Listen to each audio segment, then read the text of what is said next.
Okay, we'll begin in just a minute.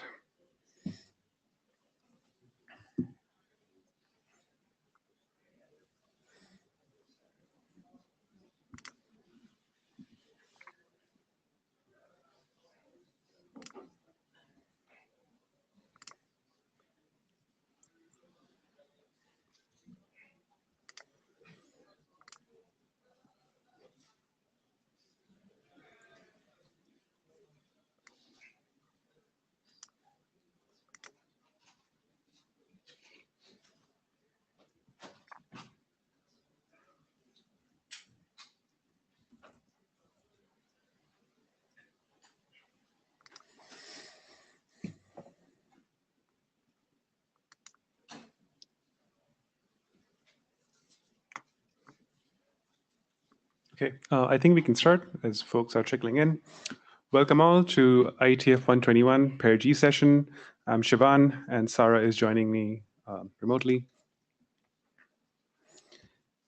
And this is the note well. Please do note it well. By participating in the IETF, you're agreeing to follow IETF processes and policies. And there's a number of BCPs and documents that govern our interaction at the IETF. In addition, please do note that we expect folks to participate professionally, and there's also an ombuds team, and I'm actually on the ombuds team now, so please do reach out in person or to anyone really on the ombuds team at any point for any concerns. We take this very seriously. And just some meeting tips, please do sign into the session via the data tracker or the QR code, and then use the Meet Echo Lite client to join the mic queue and participate in things so that we can keep things fair and ordered. Keep your audio and video off unless you're chairing or presenting during the session. All right, that's our agenda. Thank you, Gurshabat, for taking notes. And also thank you for doing the first presentation, which will be a draft update on the like a research group adopted draft that we have. And we'll have a couple of presentations around various privacy topics. And yeah, with that, I think I can hand it over to Gurshabat.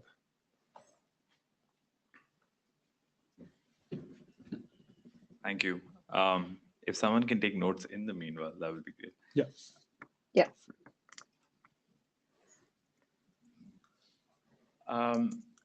So I guess the only active internet draft in the research group right now is guidelines for performing safe measurement on the internet. And yeah, go ahead. Where do I point? I think it should just work. Maybe Try pressing that button. Okay, you can let me know. Can do the next one.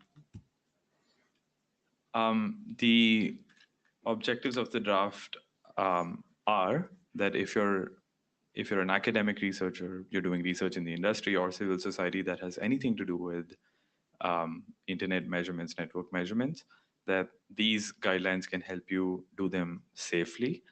And safely, there was some discussion in the beginning, but just to clarify the scope of what we mean safe measurements here are basically the user is at the center here. So how to perform measurements while respecting user safety and privacy.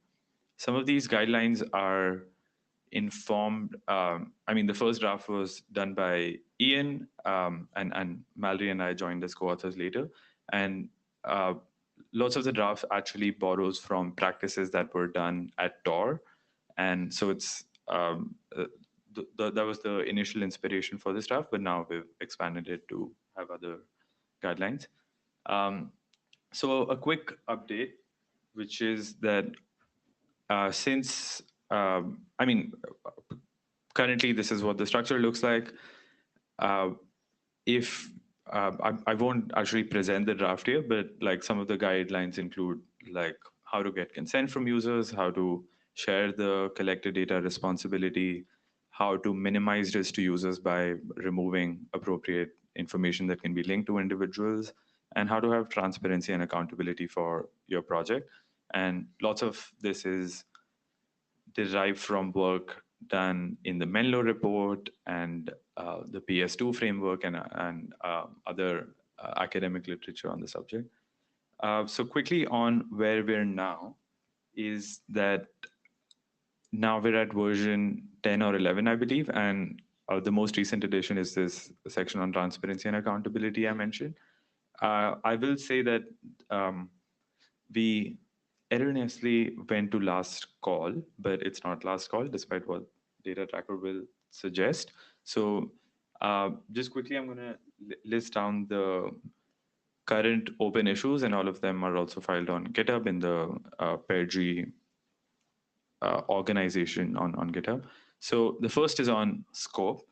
And I don't know if Arturo is here today. Arturo raised an issue that there are many suggestions that don't work for projects like Uni, where you don't want people to opt out as endpoints that can be tested or that have public data to begin with. I think they do, but we're resolving on like how we can clarify the scope better.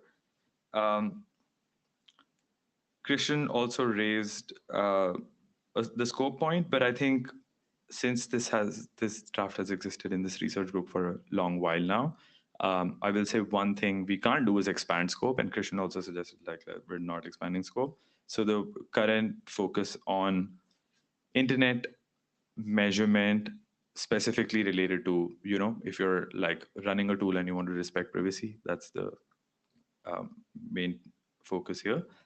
A point Tobias raised was that the draft is very privacy focused and like follows from the pets community, etc. I'm not embarrassed to associate myself with that community, but I guess the position we're at now is that this is very privacy focused. It has been informed by like projects like Uni. I also did some censorship measurement work and Tor.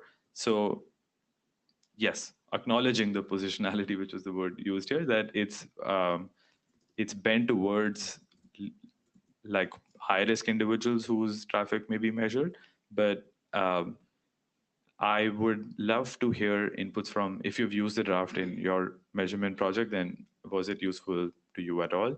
I personally used it for something recently, and we did make changes to the project based on it. So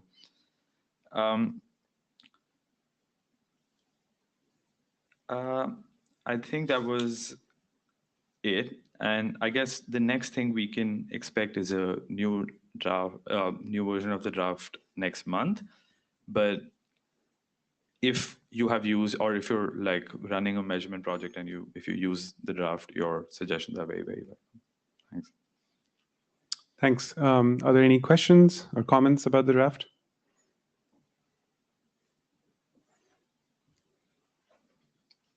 Seb, could you also add yourself to the queue? How do you do that? Tara, can you help? Yeah. Thanks.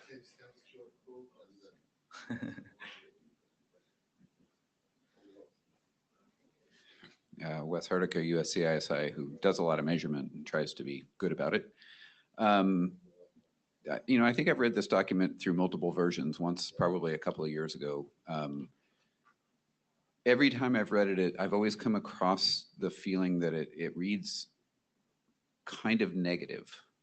And so I would encourage you to work on helping the user better understand. So for example, the titles usually say what you want, the title of each section, right? You should do opt-in scanning or something like that, right? I'm making it up. And then you give an example that's bad. Yeah. It would be highly helpful to the reader if, rather than trying to make them, especially if they're not educated in trying to fix a problem, that you give the example of this is how you could have fixed that scanning mechanism or whatever else to make it read more positively, so the user can actually learn from that process. Does that make sense? Thank you, Wes. By negative, you mean they're just like lots of bad practices rather than like framing. Yeah, it frames all the problems and don't do this without really teaching the reader how to fix the problem. Okay, I'm going to do a full reread from that perspective. Thank you.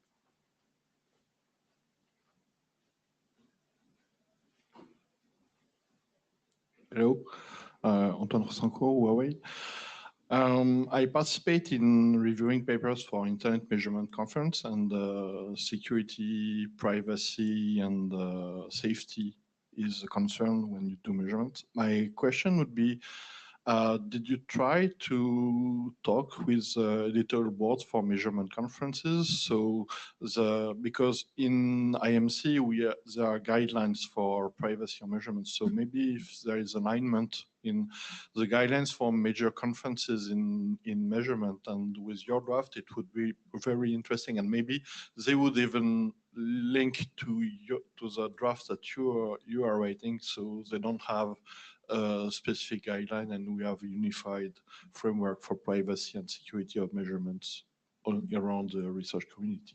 Yes, perfect. Thank you. And because of brevity, I skipped an open issue, which is already on GitHub. I know there's the IMC guidelines that are published, and this work actually cites a couple of papers from IMC for the same objective.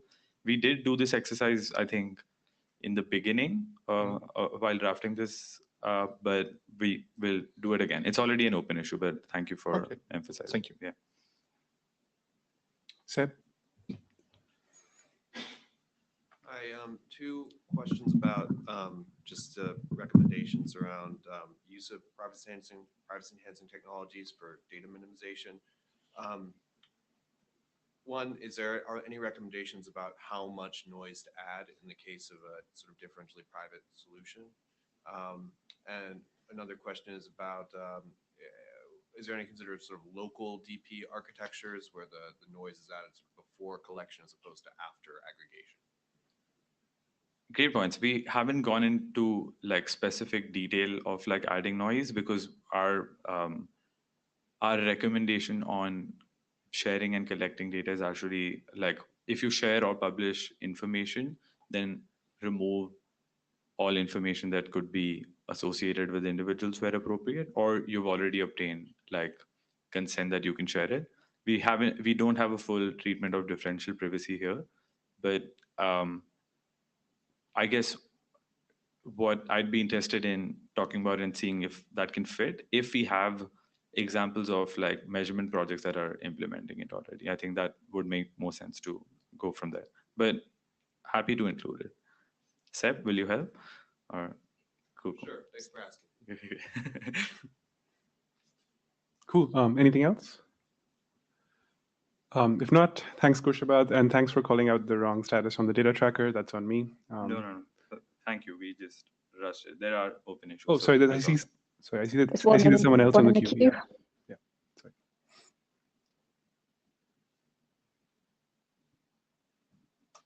Suleiman, did you want to give a comment?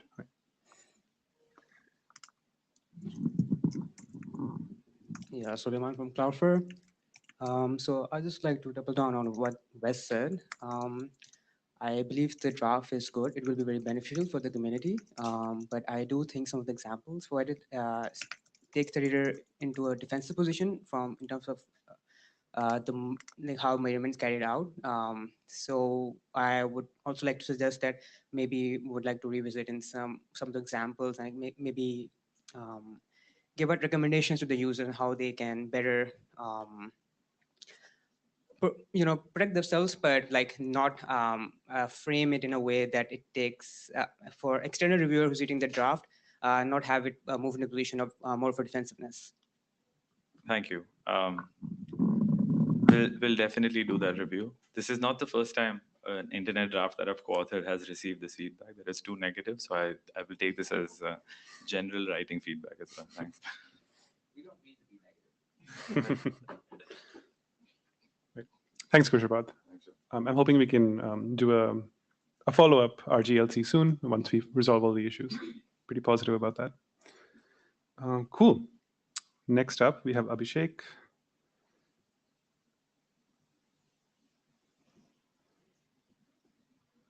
I can pass you the control. There we go. Okay. You guys can hear me well? Yeah, we can hear you. Okay, perfect. Okay, so my name is Abhishek. I'm a PhD student at Georgia Tech, working with Paul Pierce. So today I'll be talking about my work that explores the impact of equal cost multipath routing on global censorship measurement. So as we all know, internet censorship is extremely widespread and found to be impacted by almost 70% or more of the world's population. As a response to this, in the last decade or so, significant measurement effort has been put into understanding global internet censorship. One of the popular forms of censorship measurement is outside-in censorship measurement. This is essentially where we send sensitive packets from vantage points outside of the country being measured into destinations inside the country, and then inferring the presence of censorship based on the responses that we obtain. This form of censorship relies on the symmetric nature of censorship apparatus in these different countries. Let's look at an example of HTTP censorship measurement. So we start by establishing a connection with the destination, then sending a GET request with the sensitive domain embedded in the host header of the packet. We can finally infer the presence or absence of censorship based on some forms of responses that we obtain. So in our work, we focus on this form of outside-in censorship measurement, and I'll be using this particular example throughout my talk. Okay. So completely unrelated to any form of censorship measurement is the concept of equal cost multipath routing, or ECMP routing. This is essentially when routers on the internet use different parts of the packet, like the source IP or source port, to perform load balancing. Let's quickly look at an example of ECMP routing. Two identical packets originating from the same endpoint, but having different source IPs can take completely different paths to reach the same destination because of ECMP routing. Similarly, two packets with different source ports can take different paths to reach the same destination. In fact, a more recent work, Diamond Miner, found that 18% of these divergences actually can span multiple ASs on path. So in other words, a connection between two endpoints can have drastically different AS paths just depending on the source port or the source IP of the packet. Now, can this impact censorship measurement? In fact, a lot of prior work has actually found non-determinism and variation in their censorship results. These have occurred in the form of heterogeneity in observed DNS censorship for a country, or some form of non-determinism in the Great Firewall's blocking behavior, sometimes infrequent absences in censorship results, and finally, ISP and country level differences in what is censored. So given that these forms of legitimate variation in censorship exist, we want to ensure that the variation is actually not caused by a measurement artifact. So this is where we come in. So the goal of our work is to understand the impact of ECMP routing on global outside-in censorship measurement. Let's go back to our example to show the kind of behavior that we're trying to measure. So we saw how two identical packets originating from the same endpoint, but having different source IPs can take completely different paths to reach the same destination. Now, the question we want to ask is, can these two packets produce different censorship results? And it so happens the answer is yes. So what happens is on one of the path, the packet hits a censoring device, producing some form of censorship, in this case, reset censorship. And on the other path, it simply reaches the destination, producing a response. Similarly, two packets with different source ports can also produce different censorship results. So the goal of our work is to study such forms of per destination variation in censorship results. So to this end, we built and deployed Monaco. It's our measurement tool and analysis platform that is able to study the impact of ECMP on global outside-in censorship measurement. Given a set of input parameters, Monaco is able to produce per destination variation in censorship globally, and what particular source parameters that actually contribute to this change. We perform measurement across DNS for DNS injection, and for HTTP and HTTPS for reset injection, block page injection, and also drop page censorship not covered in this particular diagram. Okay. In addition to this, we want to understand why ECMP actually causes variation in censorship results. To this end, we wanted to build route-stable network paths taken by these measurement packets. Let's go back to our example to see why this can be slightly challenging. Most traditional TCP-based traceroute tools use the SYN packet to perform measurement. But given that our measurement packet is so deeply embedded inside the TCP connection, this creates a challenging state problem. To this end, we implemented a route-aware traceroute tool, which is able to produce the path taken by this particular measurement packet for a fixed set of source parameters. Okay, let's look at the questions we want to answer in our work. So we start by trying to understand the path diversity of global censorship measurement. Essentially, how can we explore different paths for either variations in source IP or source port across the globe? And then we want to understand the high-level impact of ECMP on global censorship measurement results. We then want to understand what particular parts of the packet, like either the source IP or source port, actually influence change in censorship results. And finally, we want to understand the underlying network structures that actually contribute to this change in results. In the interest of time, I'll cover these 4 questions, but we also contextualize how our results contextualize with prior work in the paper. Okay, let's briefly look at our data set before we move on to results.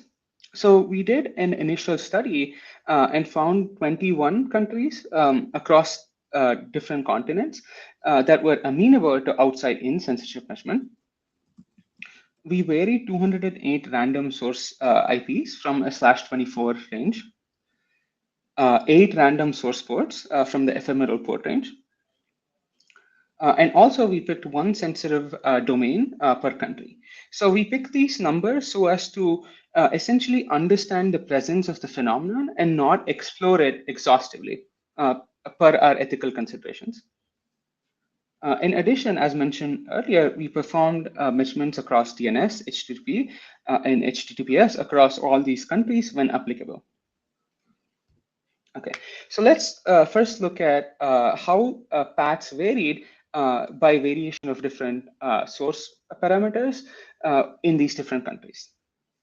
We found that there were, across all the countries and protocols that we saw, there were broadly 2 modes in how source parameters observed influence path diversity.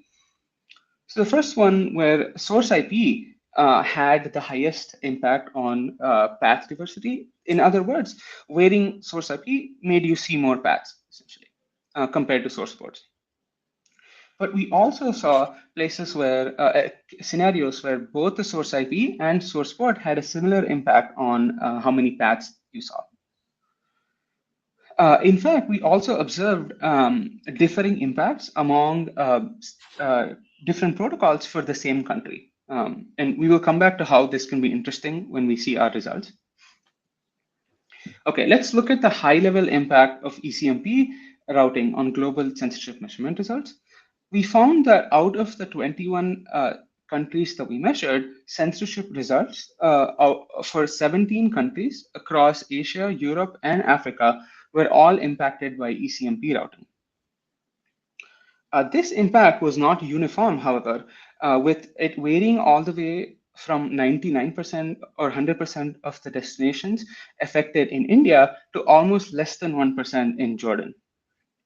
This speaks to different routing infrastructures in and around the censoring AS in these different countries that produce different results. In fact, we noticed that even within a single country, different protocols were impacted differently, indicating that potentially the destination port being used for ECMP routing. Let's now look at how the different source parameters actually influence changes in censorship results. We found that across all the countries and protocols, all of the source parameters in different scenarios had differing impact on censorship changes. These occurred like particular source IPs had almost twice the impact as other source IPs.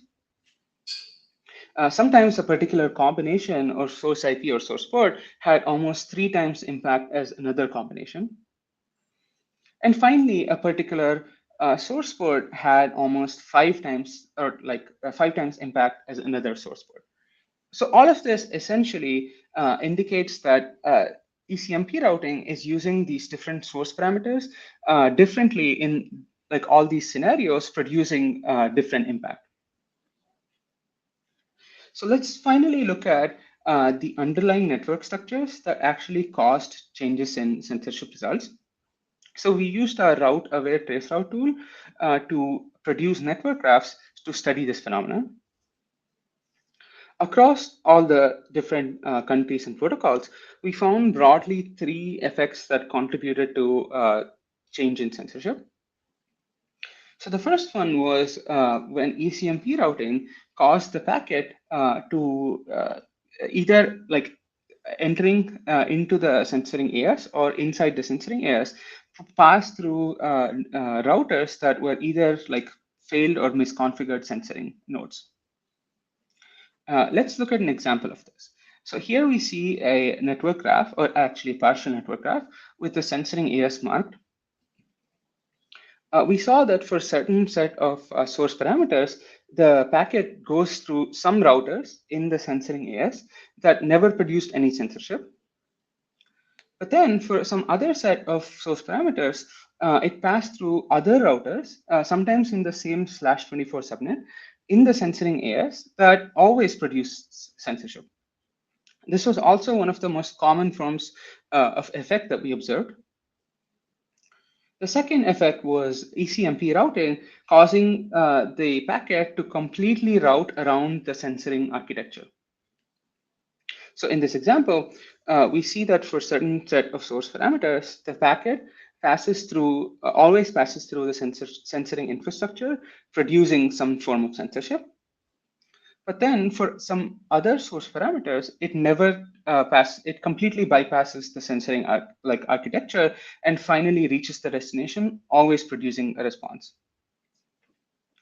Finally, let's talk about one of the effects that we found most interesting. So this was essentially when ECMP routing caused the packet to pass through completely routers in completely different geographical regions with different censorship behavior.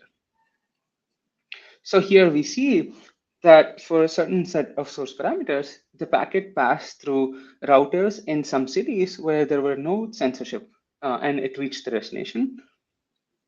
But then for certain other set of source parameters, the packet passes through like a particular router in one city that always produce censorship. Let's look at a more concrete example of this phenomenon from our work. So here we see as the packet transits from Los Angeles to its final destination in India, it can take potentially 3 different paths to reach the destination, passing through 3 different cities based on its source parameters. So what we observed was censorship was actually not seen on all of the paths, but only on one of the paths. So essentially what we are observing here is really censorship along the path rather than censorship at the destination, which we are intending to measure. So this is another scenario when the results of inside-out censorship measurement can vary from outside-in censorship measurement depending on the paths that you take. Okay, let's finally conclude with some of the lessons we learned from our work. So as we just saw, studies must account for measuring censorship along the path rather than at the destination when performing censorship measurement. And we saw that all 3 protocols were impacted by ECMP routing, so all of them must account for this when performing studies. And as we saw before, both the source IP and the source port impacted changes in censorship results. Therefore, diversity in both of these parameters is critical. And finally, I want to end by saying that not all non-determinism in censorship measurement is caused by ECMP routing, but some of it is. So it must be accounted for when performing studies. Thank you, and I'm open to questions. Thanks, Abhishek. I actually have a quick question to begin with while folks sign up. Was just wondering if you've gotten a chance to reach out to them. You cited a lot of papers in your paper about like how people have done this kind of measurement in the past. Just wondering if you've had a chance to reach out to them and kind of show your results and see what they think.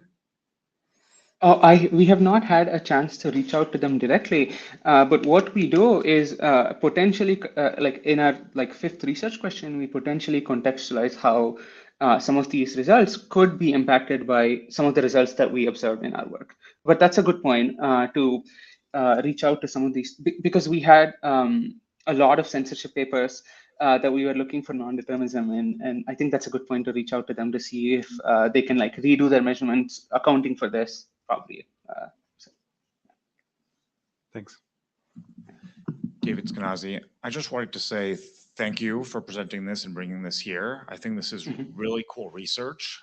I've been like thinking about anti-censorship for years and never thought of ECMP would be in here. So this is really cool.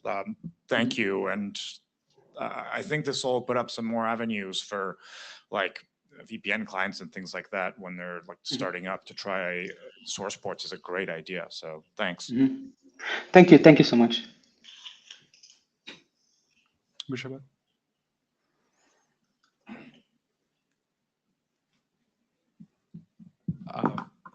Thank you for your presentation. Just to understand the scope of the recommendations here, they're only applicable for outside-in measurement, right? And not for, and not for inside-out sort of measurement. Is that right? Yeah. So this is a very good question. So this particular work focuses on outside-in measurement, but so we have started some initial exploration on inside-out measurement and found that in some of the small examples that we have, inside-out censorship measurements are also potentially affected by this, like ECMP routing. But regardless of our findings, the intuition is, at least in some of the scenarios, since the changes in like censorship caused by ECMP routing are so close to the destination, it can be possible that inside-out measurement is also potentially affected by like ECMP routing. But it would depend on the scenario, like for example, the country or the censorship infrastructure it implements. Cool. Thank you. Because the framing of close to destination, etc., is, I guess, meant for the outside-in measurements. I think from our work, and I guess you highlighted it as an example of like where variance was happening, but we do know that middle boxes are deployed close to, I guess, the ISP customers. So you do find variation even in inside-out measurement, depending on whether middle boxes were installed enough or at all the paths. So this variation, like I think we already have evidence that this exists, but it'll be great to sort of map it quantitatively in the same way you have. But I'd also like to add, like for the outside-in measurement, I think it'll be great to scope down this work to only have countries where we know the censorship is symmetrical and bidirectional, because like some of the examples here, including India, we know that like they don't have bidirectional censorship, and I guess in that way it sort of undermines the results, because we already have evidence that like outside-in measurement just doesn't work for a couple of countries. Correct. That's a good point. I think even the scope of outside-in measurement really varies for each country. For example, India, like we found very little examples, as you mentioned, of like probably some or one or two, maybe by mistake they enabled like symmetric censorship. For example, because we were able to see block pages from outside-in censorship measurement. But for China, we know that like most of the country is symmetric, basically, the censorship. So yes, that's a good point. I will make sure to. Okay, thanks for your work. So could you Thank just you. clarify, Kushabat, like what do you mean by symmetrical censorship? So for by symmetrical or bidirectional, what we mean here is we can take a project like ONI, which has people volunteer as probes. So they basically, let's say I was measuring internet censorship in Ireland. My phone is being used as a probe to, let's say, reach a server in the US. The assumption outside in censorship measurement is that these middle boxes are configured to even censor packets. If, let's say, a packet was coming from the US to Ireland, let's say with an SNI of Facebook.com, and you were expecting Facebook.com to be censored in Ireland, that the middle box would even stop that traffic. But this really varies from country to country, and in India, at least, we found that like lots of middle boxes were only censoring when the traffic was outgoing and not incoming to the US. So bidirectional and symmetrical here in that meant is the middle box only monitoring for inside like outgoing traffic but also in incoming. Makes sense. Mm-hmm. Yourself?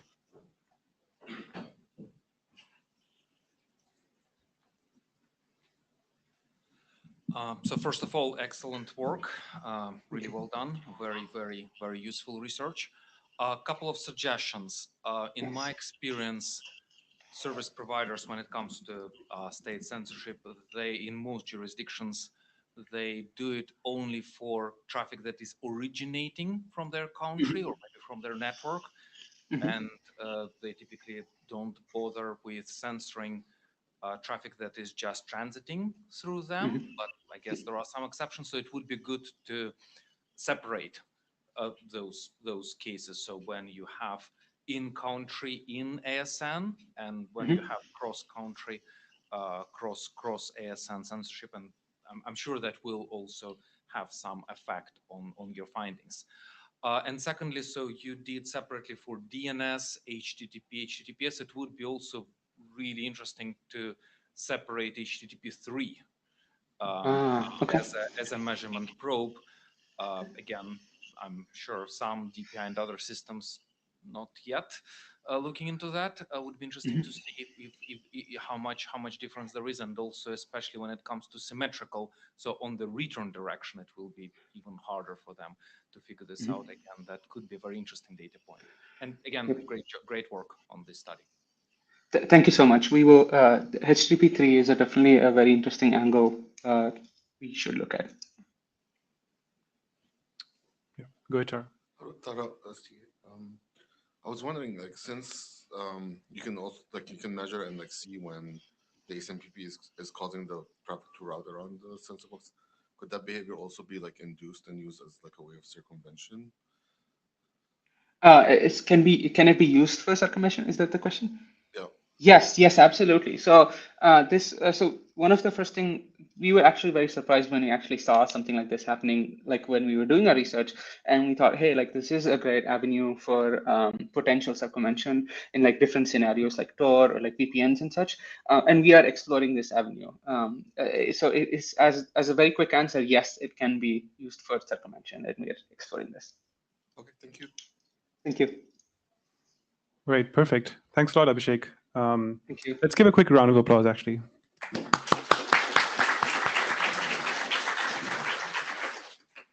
Great. Next up, we have Sophia. Oh.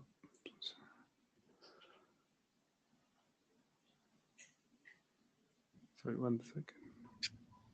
Oh. Sorry, there was a... Okay, great. Yeah, okay. Let me put these. Okay, great. So thank you very much. So my name is Sophia, and today I'm going to be presenting about a recent paper that we put, which is very related to the problem of actually retrieving queries from a database or hiding the queries that you made to a database in a private way. And our paper is called Call Me By My Name, Simple Practical Private Information Retrieval for Keyword Queries. And it's a joint work with my co-author, Alex Davidson, and it was recently published at CCS. So essentially, I hope that this talk is not so much complexity or cryptography heavy, so I'm going to try my best on that. But essentially, what is the setting that we're looking in this specific paper? So we're looking at the information retrieval problem. Essentially, what you have is that you have a system in which what you want is to retrieve certain information that exists on certain machines. An instantiation of this problem is, for example, when you have an X amount of clients that are going to be sending X amount of queries against a server or a collection of servers that is assumed to be holding a public database. And the catch here, and the reason why we use cryptography, is that we should make all these queries in a private way, meaning that when the client actually sends this query should be indistinguishable, hidden, or private from the servers that host these specific databases. The reason why we want this is because more often than not, those specific databases hold information that is sensitive, and hence it should not reveal to the servers or any kind of participant on the system which actual item the client is interested in. There's some assumptions that we're making here, mainly that the database is public, so the client actually knows which specific item they are querying for in that database, and also that there exists a server that is holding all of these databases. And usually also we have also the assumption that the database is indexed by digits, meaning that the database is indexed by the position of the elements on that specific database. And this is a really simple scheme because essentially you have 3 steps. You have a query in which the client sends the specific item that they are interested in the database. The server replies with the response with the value associated with that specific index, and the client is going to be passing that specific response and get back that specific item that exists in the database. Okay, so as you see here, basically we're here in the assumption that this database first is indexed by the digits, by the position of those elements in that specific database, on that specific array. And we're also making the assumption of a single server because we often think that that's the most practical, the practical instantiation of the problem, and also the one that matches the most database systems in which you have a server that holds like the specific database or copies of the database. Usually we don't have servers that holds, for example, secret shared versions of the database. So what we do essentially in order to hide these specific queries is that we rely on a construction from cryptography that is called additively homomorphic encryption.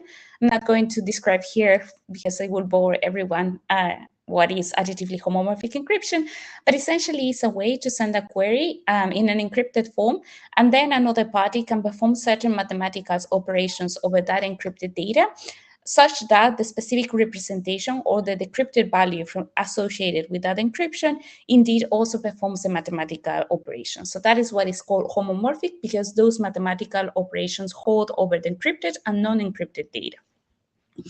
A version of that specific problem that we use from cryptography that we're going to be using in this specific scheme is called the learning with errors problem, which I think the IETF community is now familiar with because it's basically lattice-based cryptography. And as we know, you use lattice-based cryptography to build post-quantum schemes, but they are not only associated to post-quantum cryptography. You can also use them to build privacy-preserving applications as the one that I present in here. We created a version of this scheme in the past, which was called further PEARG, which is the one, which is the scheme that we basically basing upon the learning with errors problem, and that one was presented at PES a year ago. But essentially, what we found out is that in that specific scheme, we're only working with databases that are indexed by digits. And as we will see later, this is like a very simplistic assumptions, because if you work with any kind of database systems, you will know that databases are more often than not indexed only by digits. But essentially how it works is that you have a setting in which we have a pre-processing. And in the pre-processing phase, what you essentially do is that you pre-process a lot of parameters that you will need for the mathematical operations, such that when you actually send your query as a client, both the computational and communicational times are going to be diminished because you pre-process a bunch of the parameters ahead of time. So you're just saving computational and communicational bandwidth because of this pre-processing step. Again, I'm not going to go into the mathematical details because it will bore everyone, but if you want to see the actual operation, it essentially looks like this. So essentially what you are relying is on a type of encryption that is called regex encryption. So you're usually ending up with this equation such that it represents the encryption of the query that you're sending to the server. So essentially, once you have pre-computed a lot of parameters, what you do is that you send a long vector, which essentially has a 1 in the position that you're interested in the database, in the position that you know that a specific item you're interested in is in the database. You send that, you encrypt that, and the server performs a mathematical operation on the encrypted representation of that value. And when it gets back to the client that can decrypt and get with high probability the specific value that they queried for. And everything else will be set nullified to 0 because you only set a 1 on the specific item that you were interested in the database. So one of the things that we found out is that by doing this is really very efficient, and you can actually use it in real world from a real world perspective, because it turns out that we arrive at sometimes and also bandwidth measures that are actually really efficient to use to real world applications. But the problem with this is that I said this is a very simplistic approach, because one of the things that you will realize is that, again, I'm making the assumption, but we are working both with public databases and also with databases that are indexed by the position of those elements in the array. So we're indexing these databases by digits. But as I told you, more often than not on database systems, you will see that databases are not indexed or are not actually created in this way. The majority of times you will have databases that are structured as key value pairs, right? For example, think of a compromised credential leaked passwords database. Those databases will be structured as username concatenated with the passwords that got leaked. So again, they are not on the assumption to actually having indexes that are digits, but rather the index is, for example, the username is a string. So our actual question that we had on this paper is how to expand these very efficient PEARG index-based schemes in order to be able to also handle these databases that is structured with a key value pair. What we did is that we looked at the data structure literature, and we found this construction that is called binary fuse filters. So if you're familiar with Bloom filters, this is very similar actually to Bloom filters. Essentially what you do is that you have certain amount of hash functions. Let's say that you have 3 hash functions. You have this specific element, which we're calling X. You hash that element, and the result of that hash function is going to give you the position in the filter that those elements are going to be represented in. Once you found those positions, you set a 1 on those specific positions, and essentially that's how you build a Bloom filter. Binary fuse filter and XOR filters are really similar to Bloom filters. The only difference is that instead of setting a 1, you set a fingerprint function on the position that gives you these hash functions.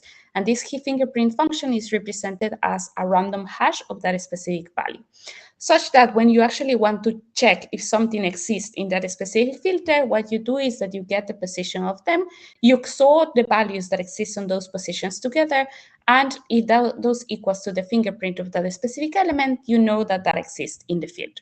And this again is something that we didn't create it in our paper. This is from the data structures literature, and is the most efficient data structure up to date of the filter type. So essentially, this is too mathematical maybe, but essentially what I want to emphasize is that basically you will end up with a data structure that is very efficient. It is the most efficient we compare with cuckoo filters and Bloom filters, and it's the one that requires the less storage when compared with all of those filters. What we also realize is that we cannot store all of these key value pairs directly into the filter, because you will end up with a filter that is very, very long and very, very chunky. So what we decided is to kind of break the filter into D columns, so that D columns are going to be having like some amount of bits of that specific key value pair.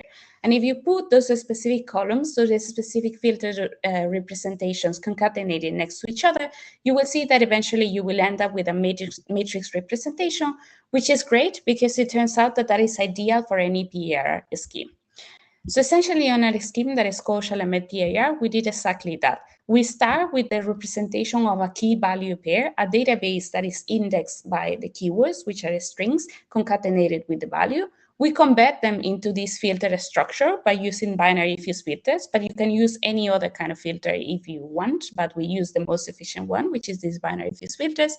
We represent them as a matrix, and essentially later you use any kind of lattice-based PEARG scheme to actually retrieve the specific element. And here's the cryptography that I'm not going to bore you with, but essentially you use the same PEARG scheme in order to be able to retrieve the element. Now, for what you are mostly more interested, what we found out actually is that when we were using really long databases, for example, databases with 2 to the 20 elements, what we found out that is that actually when you're sending a query as a client, you end up with milliseconds. So even though we're performing all of this heavy cryptography, at the end of the time when you actually send the query to the server, you're only actually performing computational times of the milliseconds. So this is great because it turns out that with these kind of schemes, now you can actually put PEAR in practice and actually hide the queries from the servers and also from any kind of network adversary so that the queries remain private. And also from the bandwidth perspective, it turns out that we end up with some parameters that are of the kilobytes. So for example, in the case of the query, we end up with something really, really small if you are using some specific PIR scheme, and the same for the response. And this can actually be modified because essentially you can end up with a query that is longer, but a response that is smaller, or a response that is longer and a query that is smaller. So there's like, this is great from both the real world perspective and is very tailored for applications. Now for actual application, and the reason why is this presenting is why is this useful? Because PIR in reality is really useful for many applications. You can essentially use this kind of schemes to any query that you perform against a database system. So any kind of database system that we have there. And in concrete, what we have been thinking about is, for example, to use uncompromised credential checking schemes. So let's say that you want to incorporate on your system something that checks if the password that the user is putting in the system, it has been leaked in the past. And of course, you don't want to do this in the clear because you will be revealing to that specific third-party service the specific password of that user. So you don't want to reveal that in the clear. What you can use on the contrary is some of these PIR schemes, such that you hide that specific password that the user is requesting to check if it exists on that specific compromised credential checking database. Again, here you are working with a database that is not only indexed by the digits, because sometimes these databases that are of compromised credential leaking type, you will have them indexed by the username and the password. And you want to both protect both the username concatenated with the password. And you want to check indeed if that exists in the database, so you can tell to your users, hey, your password has been compromised, please rotate your password, without actually revealing the password to any kind of third-party system.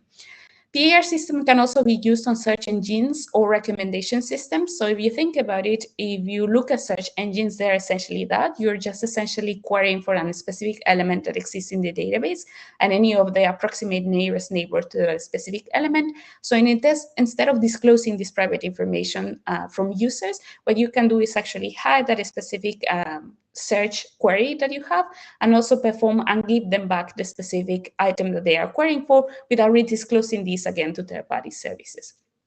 For the TLS case, this is indeed something that can work pretty well, because if you're performing any certificate transparency check or any certificate expiration checks, it is well known that this is a privacy concern, because what we are doing when we are actually checking against third-party service to see if your certificate is indeed included in the transparency logs is that over time you are indeed disclosing the browsing history of the user. So if instead you use PIR, you can indeed also assume the security of TLS, while also hiding the query and not revealing the browsing history of the user over time. And finally, one thing and one specific application that we did apply to is to safe browsing. So safe browsing is something that is heavily used on browsers, and essentially is a service to actually tell the users if it indeed the website that they are visiting has been deemed dangerous.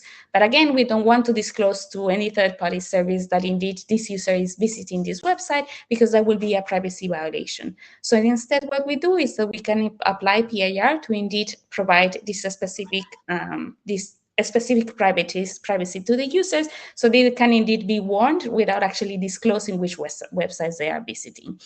And as we see here, we actually arrived to pretty good times for a really long database. So we assumed a database with 2 to the 18 entries. And in the online time, when the client is actually sending the queries, as you see here, we arrived to the milliseconds. So for the client, the cost will be almost nothing. For the server, it will be a little bit more expensive because they have to reply with the response. But in general, client can send these queries to check if that specific website that they're visiting has been deemed dangerous or not, and it will only cost them something of the milliseconds. And the same from the communication perspective, it will cost them almost nothing, a little bit over kilobytes, to actually send these kind of queries. So as you see here, I hope that I convinced you that now PAR is practical, both from the communication and computational perspective. It seems that now we actually can put it into practice. And this in turn means that a lot of the applications that we have that actually use these database systems can now be protected because we will be not leaking the privacy or the specific sensitive queries that the users are sending over time. So if you're interested, I also put the paper over here, and we also have some ROS code, and hopefully we will have an implementation or a form of an implementation of this also running on the browser at some point. So yes, and with that, thank you very much. Thanks, Sophia. Although I am disappointed that the real Timothy Chalamet didn't show up to the talk. Yes. I think he's showed up, no? In that competition. Well, not here, but in the competition for the real Chalamet. Yeah. I guess like just one question/comment I had was, so the core contribution of the paper is like combining PIR with this new kind of relatively new filter scheme. Do you feel like that's like an avenue of like future cryptographic research, like combining that with like, or to improve the performance for many of the things we need in privacy enhancing technologies?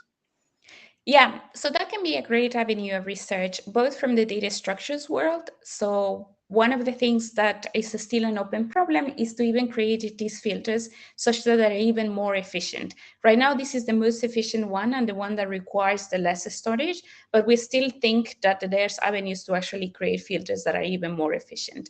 And also to highlight here, this is the first usage of binary fuse filters in cryptography. And I think they are not so much used in the industry. So I encourage you, if you have like any kind of other open system that requires an easy retrieval and easy checking of an item in a specific structure, to use binary fuse filters because they're really efficient from both the storage and the efficiency perspective. So yes, and the other thing that is still an open question is also to create a PIR scheme that is even more efficient, or for example, that can handle what is called updatable databases. So one of the things that you will realize in some of these slides here, sorry, I have to go really back. So one of the things that you realize is that here I'm doing a lot of preprocessing, but I'm assuming that the database is static. If the database is not static, this preprocessing time is not useful anymore, because if the database changes every time, it means that you will have to preprocess these parameters every time.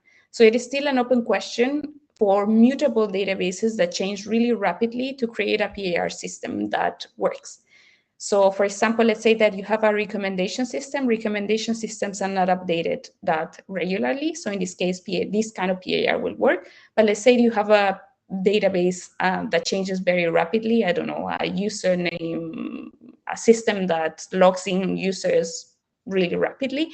Then for those specific systems, this PAR will not work anymore because you assume a static database. Cool. Any questions? Okay. So you have them?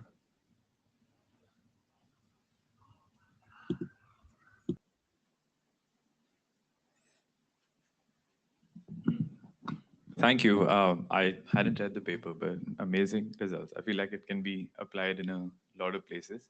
Just a question on one of the applications for things like safe browsing. What and like other things. What is, I guess, the more efficient way to solve this problem? Just asking. Is it PIR, or in cases where you only need a binary response, like safe browsing, like this is on the list or not, are things like private set membership more efficient or less efficient than this?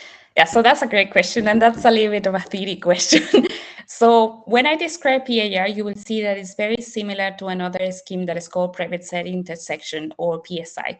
And essentially, PSI, what you have is that you have two sets, sometimes assume of the same length. And what you want to actually compute is the intersection of those sets, such that it is not revealed actually that you are looking for that specific intersection, or which specific type of intersection you're looking for.